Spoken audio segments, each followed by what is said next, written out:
প্রিয় দর্শক, আজকের এই প্রতিবেদনটা একটা প্রশ্ন দিয়ে শুরু করি। যে দেশ নিজেকে দুনিয়ার সবচেয়ে বড় সামরিক শক্তি বলে দাবি করে, সেই দেশের সেনাবাহিনী হঠাৎ মধ্যপ্রাচ্য থেকে গুটিয়ে নেওয়া হচ্ছে কেন? আর তার চেয়েও বড় প্রশ্ন, এই নিয়ে সরাসরি জিজ্ঞাসা করা হলে আমেরিকার প্রেসিডেন্ট ডোনাল্ড ট্রাম্প উত্তর দিতে অস্বীকার করলেন কেন? আজ ৩রা আগস্ট। আজকের আলোচনায় ৩টে বিষয় থাকছে। ১, মধ্যপ্রাচ্য থেকে মার্কিন সেনা সরানোর খবর আর ট্রাম্পের রহস্যময় নীরবতা। ২, ইরান আকাশ থেকে নীরবে কার সাহায্য পাচ্ছে। আর ৩, তেহরানে মার্কিন হামলার একটা নতুন ভিডিও, যেখানে ইরান অত্যন্ত গুরুতর অভিযোগ তুলেছে। আমি অনুপ বিশ্বাস, আপনারা দেখছেন এটাই রিয়ালিটি। চ্যানেলটি সাবস্ক্রাইব না করে থাকলে করে নিন।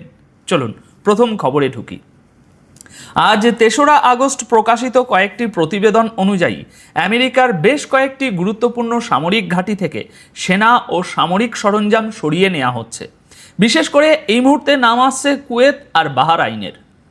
একাধিক আরব দেশ থেকেই মার্কিন সেনা ফিরে যাওয়ার খবর একটানা আসছে। সোশ্যাল মিডিয়ায় অনেকে তো সরাসরি বলছেন এটা ফিরে যাওয়া নয়, এটা পালিয়ে যাওয়া।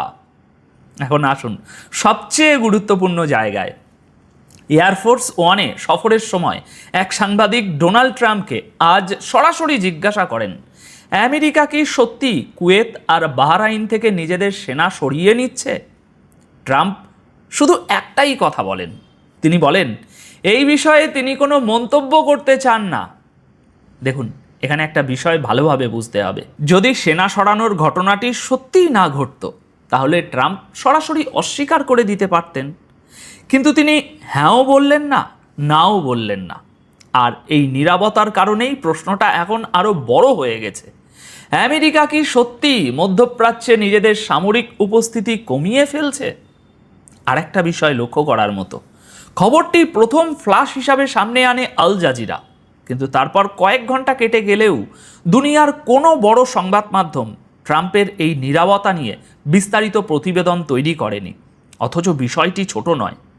মাত্র কয়েকটি লাইনের মধ্যেই এমন অনেক কিছু লুকিয়ে আছে যা সরাসরি লেখা হয়নি, কিন্তু চোখের সামনেই স্পষ্ট। কারণ এই ঘটনাগুলো এমন এক সময়ে ঘটছে যখন ইরান একটানা মার্কিন সামরিক ঘাঁটিগুলোকে ক্ষেপণাস্ত্র আর ড্রোন দিয়ে নিশানা করছে। একাধিক আরব দেশে থাকা মার্কিন ঘাঁটি আগেই হামলার আওতায় চলে এসেছে। তাহলে ব্যাপারটা দাঁড়াচ্ছে এই জায়গায়, আমেরিকা যদি সত্যি নিজেদের ঘাঁটি খালি করতে শুরু করে, তাহলে সেটাকে শুধু পুনর্বিন্যাস বলে ধরে নেওয়া কঠিন। সহজ ভাষায় বললে, সেনা সরানোর অর্থ শুধু জায়গা বদল নয়, সেটা হতে পারে মধ্যপ্রাচ্যে ক্ষমতার ভারসাম্য বদলে যাওয়ার সবচেয়ে বড় লক্ষণ। কিন্তু এখানেই বিষয়টা শেষ হচ্ছে না। আর একটা খবর এর সঙ্গে একটু জুড়ে দিলে ছবিটা আরও অস্বস্তিকর হয়ে ওঠে। আমেরিকা মধ্যপ্রাচ্যের বেশ কয়েকটি দেশে থাকা নিজেদের নাগরিকদেরও বলে দিয়েছে তারা যেন তৎক্ষণাৎ বেরিয়ে আসার জন্য প্রস্তুত থাকেন। এই নিয়ে অ্যাডভাইজারি জারি হয়ে গেছে, আপনারা জানেন। অর্থাৎ একদিকে নাগরিকদের সতর্ক করা হচ্ছে, অন্যদিকে ধীরে ধীরে সেনা সরানো হচ্ছে। এই দুটো ঘটনা যদি পাশাপাশি রাখেন, তাহলে মনে হয় কিছু একটা ঘটছে, যার আঁচ পাওয়া যাচ্ছে কিন্তু পরিষ্কার দেখা যাচ্ছে না। এবার একটা প্রশ্নের কথা বলি, যেটা তুলেছেন সাধারণ দর্শকরাই। আজকের একটি ভিডিওর কমেন্ট বক্সে অনেকেই আপনারা এই প্রশ্নটা করেছিলেন। ওই ভিডিওতে আমি আপনাদের জানিয়েছিলাম কুয়েতের পর এবার ইরাক থেকেও মার্কিন সেনা সরে যাচ্ছে এবং আগামী মাসে অর্থাৎ সেপ্টেম্বরের মধ্যে ইরাক থেকে একজন করে সব মার্কিন সেনাকে বার করে আনার পরিকল্পনা শুরু হয়ে গেছে। তারপরেই অনেক দর্শক আপনারা সন্দেহ প্রকাশ করেন। আপনাদের প্রশ্ন ছিল, এমনটা নয় তো যে আমেরিকা আগে নিজের সেনা আর নাগরিকদের নিরাপদ জায়গায় সরিয়ে নিচ্ছে আর তারপর ইরানের উপর এমন কোনো ভয়াবহ হামলা চালাবে যার প্রভাব সীমান্ত পেরিয়েও ছড়িয়ে পড়বে? যুক্তিটা আপনারা দিয়েছেন এইভাবে যে ইরানের একেবারে পাশের দেশ, বড় কোনো যুদ্ধ বাঁধলে ইরানের উপরে চালানো ভয়ানক হামলার আঁচ সবচেয়ে আগে ইরাকেই পৌঁছাবে। তবে এখানে আমাকে একটা কথা পরিষ্কার করে বলতেই হবে। দেখুন, এটা কোনো নিশ্চিত তথ্য নয়, এটা আপনাদের প্রশ্ন, একটা সম্ভাব্য পরিস্থিতির কল্পনা মাত্র। এর কোনো নিশ্চয়তা নেই। কোনো সরকারি সমর্থনও নেই। আমি বিষয়টি আপনাদের সামনে রাখছি কারণ প্রশ্নটি অনেকের মনেই এসেছে, কিন্তু একে সত্যি বলে ধরে নেওয়া এখনই ঠিক হবে না। তবে একটা বিষয় নিশ্চিত, ডোনাল্ড ট্রাম্প এখনো পর্যন্ত এটাই বলতে রাজি হননি যে মধ্যপ্রাচ্য থেকে মার্কিন সেনা ঠিক কী কারণে সরানো হচ্ছে। আর সেই কারণেই প্রশ্নগুলো নিজের জায়গায় দাঁড়িয়ে আছে। পরিস্থিতি যথেষ্ট গুরুতর। আলোচনা আর চুক্তির নামে যে চেষ্টাগুলো চলছে সেগুলো শেষ পর্যন্ত আবার শুধু নাটক হয়ে থেকে যাবে না তো? কথাটা আমি আজ 3রা আগস্ট সন্ধ্যায় বলে রাখছি, কাল কি হবে সেটা এখনই বলা মুশকিল। এবার আসি দ্বিতীয় বড় খবরে। এই খবরটি বুঝলে যুদ্ধের ছবিটাই বদলে যেতে পারে।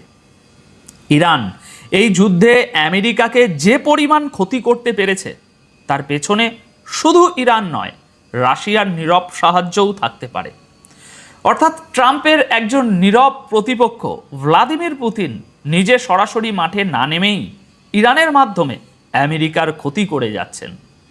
আজকের একটি নতুন প্রতিবেদনে বলা হয়েছে রাশিয়া ইরানকে এমন গোপন তথ্য সরবরাহ করছে যার সাহায্যে ইরান মার্কিন সেনার গতিবিধির উপর নজর রাখতে পারছে, পাশাপাশি নিজের সামরিক সরঞ্জামকেও আরও ভালোভাবে সুরক্ষিত রাখতে পারছে। প্রতিবেদনে দাবি করা হয়েছে রাশিয়া ইরানকে আকাশ থেকে সাহায্য দিচ্ছে, অর্থাৎ উপগ্রহের মাধ্যমে নজরদারি আর ইলেকট্রনিক গোয়েন্দা তথ্য, যাকে সিগন্যালস ইন্টেলিজেন্স বলা হয়। বিষয়টা একটু সহজ করে বলি, এর মানে হলো শত্রুপক্ষের যোগাযোগ, রেডিও সংকেত আর যন্ত্রপাতির সংকেত ধরে ফেলে বুঝে নেওয়া তারা কোথায় আছে এবং কি করতে যাচ্ছে। বলা হচ্ছে এই গোয়েন্দা তথ্যের সাহায্যেই ইরান মার্কিন সামরিক ঘাঁটি, মার্কিন সেনার জমায়েত এবং তাদের চলাচল আগে থেকেই চিহ্নিত করতে পারছে। আর ঠিক এই কারণেই ইরানের ক্ষেপণাস্ত্র ও ড্রোন হামলা আগের চেয়ে অনেক বেশি কার্যকর হয়ে উঠেছে। এই প্রতিবেদনটিতে আরও বলা হয়েছে রাশিয়ার দেওয়া এই তথ্য ইরানের আকাশ প্রতিরক্ষা ব্যবস্থাকেও শক্তিশালী করছে, যাতে ইরান মার্কিন অস্ত্র আর হামলা আরও ভালো মোকাবিলা করতে পারে।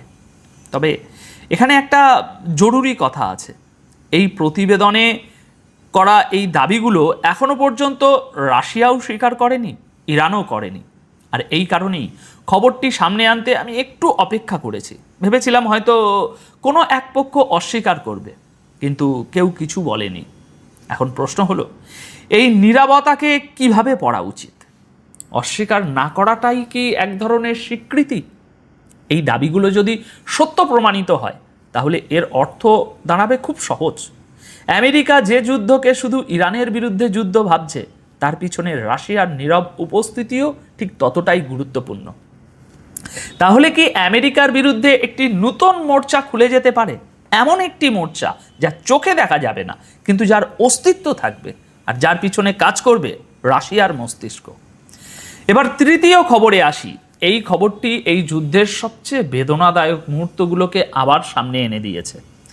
আজ 3রা আগস্ট সকালে ইরানের সরকারি টেলিভিশন একটি নতুন ভিডিও প্রকাশ করেছে। এই ভিডিওতে যুদ্ধের একেবারে শুরুর দিকের একটা ঘটনা দেখানো হয়েছে।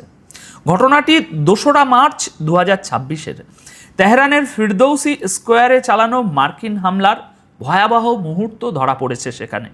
ইরানের অভিযোগ, প্রথমে মার্কিন হামলা ফিরদৌসি স্কোয়ারে নিশানা করে, আর এই অভিযোগের সমর্থনে তারা সিসিটিভি ফুটেজ সামনে এনেছে। এরপর যা ঘটেছে বলে দাবি করা হচ্ছে সেটাই সবচেয়ে গুরুতর। প্রথম হামলার মাত্র 7 মিনিটের মধ্যে ঠিক একই জায়গায় দ্বিতীয় হামলা চালানো হয়। এই ধরনের কৌশলকে ইংরাজিতে বলা হয় ডাবল ট্যাপ। অর্থাৎ প্রথম হামলার পর যখন উদ্ধারকারীরা ঘটনাস্থলে পৌঁছান ঠিক তখনই একই জায়গায় দ্বিতীয়বার আঘাত করা। ইরানের দাবি অনুযায়ী দ্বিতীয় হামলার সময় সেখানে উদ্ধারকারী দল, চিকিৎসা কর্মী এবং সাধারণ মানুষ আহতদের বের করে আনার কাজে ব্যস্ত ছিলেন। ইরান বলছে এই দ্বিতীয় হামলায় কয়েক ডজন ইরানি নাগরিক নিহত হন এবং বিপুল সংখ্যক মানুষ আহত হন। তাহলে এর অর্থ কী সেটা এবার একটু সহজভাবে বোঝা যাক। ইরানের বক্তব্য অনুযায়ী দ্বিতীয় হামলাটি এমন সময়ে চালানো হয়েছিল যখন সেখানে কোনো সামরিক তৎপরতা নয়, বরং উদ্ধার কাজ চলছিল। সেই কারণেই ইরান বলছে আমেরিকা জেনে বুঝে সাধারণ ইরানি নাগরিকদের হত্যা করেছে। তবে এখানে ভারসাম্য বজায় রাখা দরকার। এই ভিডিও কিংবা ইরানের এই অভিযোগ নিয়ে আমেরিকার তরফ থেকে এখনও পর্যন্ত কোনো সরকারি বক্তব্য আসেনি। অর্থাৎ এটি এই মুহূর্তে ইরানের অভিযোগ এবং ইরানের প্রকাশ করা ফুটেজ। আমেরিকার পক্ষ থেকে এর সমর্থন বা খণ্ডন কোনোটাই আসেনি।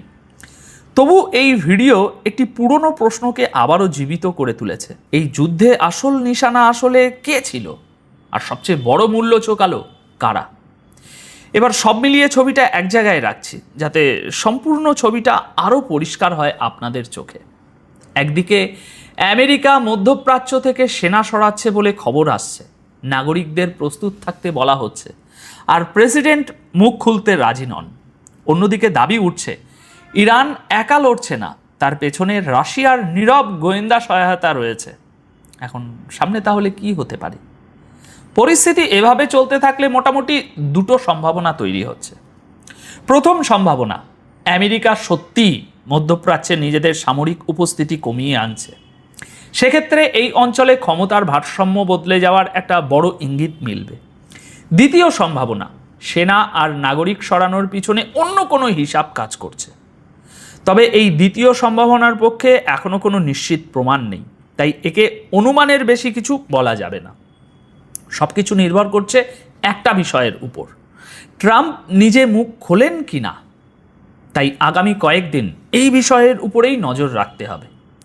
মোদ্দা কথা এটাই, মার্কিন সেনা সরছে, প্রেসিডেন্ট চুপ, রাশিয়ার নীরব ভূমিকা নিয়ে প্রশ্ন উঠছে, আর ইরান নতুন ফুটেজ দিয়ে অভিযোগ আরও জোরালো করছে। এতগুলো ঘটনা একসঙ্গে ঘটছে বলেই বিষয়টা আরও গুরুতর মনে হচ্ছে। এখন আপনাদের কাছে আমার প্রশ্ন, ডোনাল্ড ট্রাম্প যে সরাসরি অস্বীকার না করে চুপ করে গেলেন, সেটাকে আপনি কিভাবে দেখছেন? এটা কি নিছক কূটনৈতিক সতর্কতা, নাকি এর পেছনে বড় কিছু লুকিয়ে আছে? আপনাদের মতামত কমেন্ট বক্সে অবশ্যই লিখে জানাবেন। ভিডিওটি শেষ পর্যন্ত দেখার জন্য আপনাদের সকলকে অসংখ্য ধন্যবাদ। সবাই খুব ভালো থাকবেন, সুস্থ থাকবেন। ধন্যবাদ আপনাদের সকলকে।